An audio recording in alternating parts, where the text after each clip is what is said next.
پیدائش 44 باب۔ پھر اس نے اپنے گھر کے منتظم کو یہ حکم کیا کہ ان آدمیوں کے بوروں میں جتنا اناج وہ لے جا سکیں بھر دے، اور ہر شخص کی نقدی اس کے بورے کے منہ میں رکھ دے، اور میرا چاندی کا پیالہ سب سے چھوٹے کے بورے کے منہ میں اس کی نقدی کے ساتھ رکھنا۔ چنانچہ اس نے یوسف کے فرمانے کے مطابق عمل کیا۔ صبح روشنی ہوتے ہی یہ آدمی اپنے گدھوں کے ساتھ رخصت کر دیے گئے۔ وہ شہر سے نکل کر ابھی دور بھی نہیں گئے تھے کہ یوسف نے اپنے گھر کے منتظم سے کہا، جا ان لوگوں کا پیچھا کر، اور جب تو ان کو جا لے تو ان سے کہنا کہ نیکی کے عوض تم نے بدی کیوں کی؟ کیا یہ وہی چیز نہیں جس سے میرا آقا پیتا اور اسی سے ٹھیک فال بھی کھولا کرتا ہے؟ تم نے جو یہ کیا سو برا کیا۔ اور اس نے ان کو جا لیا اور یہی باتیں ان سے کہیں۔ تب انہوں نے اس سے کہا کہ ہمارا خداوند ایسی باتیں کیوں کہتا ہے؟ خدا نہ کرے کہ تیرے خادم ایسا کام کریں۔ بھلا جو نقدی ہم کو اپنے بوروں کے منہ میں ملی، اسے تو ہم ملک کنعان سے تیرے پاس واپس لے آئے، پھر تیرے آقا کے گھر سے چاندی یا سونا کیوں کر چرا سکتے ہیں؟ سو تیرے خادموں میں سے جس کسی کے پاس وہ نکلے وہ مار دیا جائے، اور ہم بھی اپنے خداوند کے غلام ہو جائیں گے۔ اس نے کہا کہ تمہارا ہی کہنا صحیح، جس کے پاس وہ نکل آئے وہ میرا غلام ہوگا، اور تم بے گناہ ٹھہرو گے۔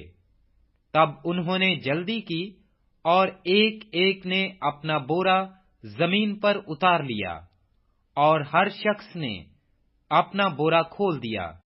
سو وہ ڈھونڈنے لگا اور سب سے بڑے سے شروع کر کے سب سے چھوٹے پر تلاشی ختم کی، اور پیالہ بنیامین کے بورے میں سے ملا۔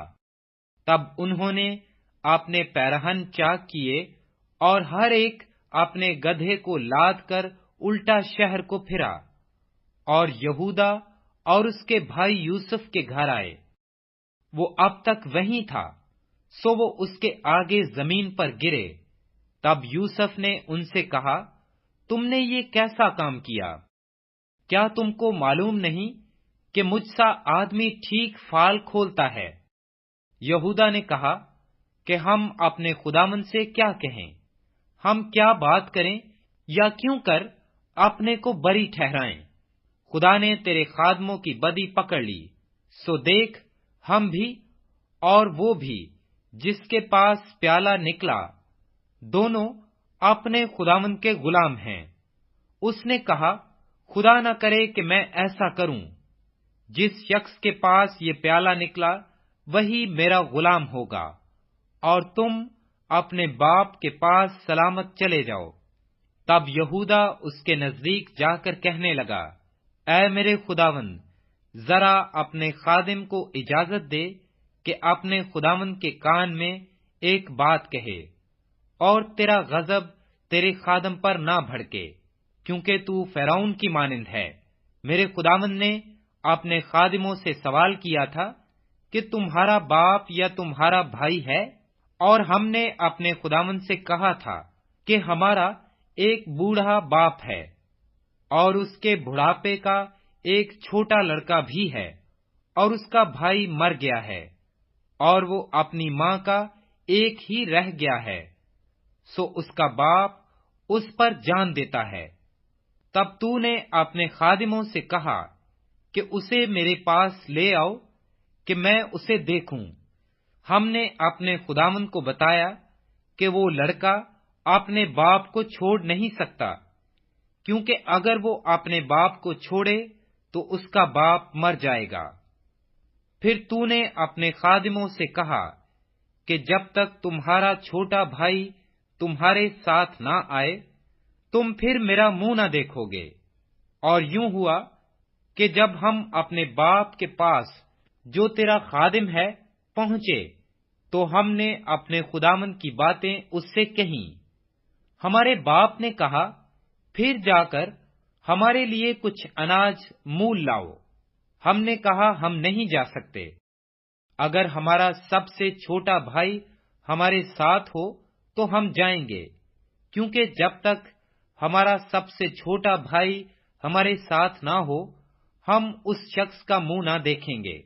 اور تیرے خادم میرے باپ نے ہم سے کہا، تم جانتے ہو میری بیوی کے مجھ سے 2 بیٹے ہوئے، ایک تو مجھے چھوڑ ہی گیا، اور میں نے خیال کیا کہ وہ ضرور پھاڑ ڈالا گیا ہوگا، اور میں نے اسے اس وقت سے پھر نہ دیکھا۔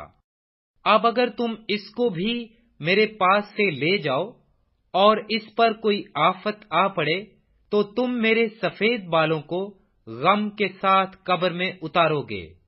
سو اب اگر میں تیرے خادم اپنے باپ کے پاس جاؤں اور یہ لڑکا ہمارے ساتھ نہ ہو تو چونکہ اس کی جان اس لڑکے کی جان کے ساتھ وابستہ ہے، وہ یہ دیکھ کر کہ لڑکا نہیں آیا مر جائے گا، اور تیرے خادم اپنے باپ کے جو تیرا خادم ہے سفید بالوں کو غم کے ساتھ قبر میں اتاریں گے۔ اور تیرا خادم اپنے باپ کے سامنے اس لڑکے کا ضامن بھی ہو چکا ہے، اور یہ کہا کہ اگر میں اسے تیرے پاس واپس نہ پہنچا دوں تو میں ہمیشہ کے لیے اپنے باپ کا گنہگار ٹھہروں گا۔ اس لیے اب تیرے خادم کو اجازت ہو کہ وہ اس لڑکے کے بدلے اپنے خداوند کا غلام ہو کر رہ جائے، اور یہ لڑکا اپنے بھائیوں کے ساتھ چلا جائے، کیونکہ لڑکے کے بغیر میں کیا منہ لے کر اپنے باپ کے پاس جاؤں؟ کہیں ایسا نہ ہو کہ مجھے مصیبت دیکھنی پڑے جو ایسے حال میں میرے باپ پر آئے گی۔